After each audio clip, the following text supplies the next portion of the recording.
সুপ্রিয় দর্শক, আসসালামু আলাইকুম। দেখতে পাচ্ছেন এটা হচ্ছে ব্যানানা ম্যাঙ্গো আম গাছ। এটা হচ্ছে ব্যানানা ম্যাঙ্গোর ১ নম্বর আম গাছ। গাছটা দেখতে পাচ্ছেন কতটা চমৎকার এবং কতটা সুন্দর। এটা হচ্ছে মুকুল সগাল দেখতে পাচ্ছেন, ড্রাম সেটআপ গাছ দেখতে পাচ্ছেন এবং গাছটি কিন্তু মাতৃ গাছ। গাছের মোটাটা দেখাই আমি আপনাদেরকে। এই দেখতে পাচ্ছেন কত পরিমাণে মোটা, এই যে আমার হাতের মুঠে কিন্তু আটতেছে না, এত পরিমাণে মোটা।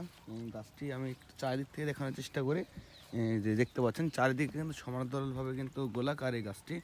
চারিদিকে কিন্তু অনেক গোলাকার এবং গাছটি কিন্তু আল্লাহর রহমতে প্রায় ৮ থেকে ৯ ফিট এরকম হয়ে যাবে এবং হচ্ছে অনেক ঝোপালো বনসে টাইপের একটি গাছ, ছাদ বাগানে রাখার জন্য প্রযোজ্য একটি গাছ।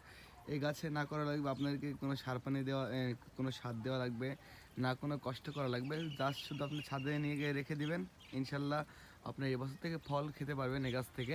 এবং এই ব্যানানা ম্যাঙ্গো আম গাছ, ব্যানানা ম্যাঙ্গোর মূল বৈশিষ্ট্য হচ্ছে এই আমটি খেতে হচ্ছে আপনার অনেক হচ্ছে মিষ্টি এবং অনেক সুমিষ্টি একটি ফল। তো যারা আমাদের কাছ থেকে ব্যানানা ম্যাঙ্গো আম গাছটি নিতে চান অবশ্যই যোগাযোগ করবেন। এটা হচ্ছে আমাদের ১ নম্বর আম গাছ। এভাবে ইন্টিগ্রেট করে আপনাদেরকে বলে দেওয়া হবে কোনটা কত নম্বর আম গাছ। আপনার যার যেটা পছন্দ হবে আপনাদেরকে বলবেন যে এত নম্বর আম গাছটি পছন্দ হয়েছে, ইনশাল্লাহ আমরা সেই গাছটা আপনাকে দিয়ে দেবো। আসসালামু আলাইকুম।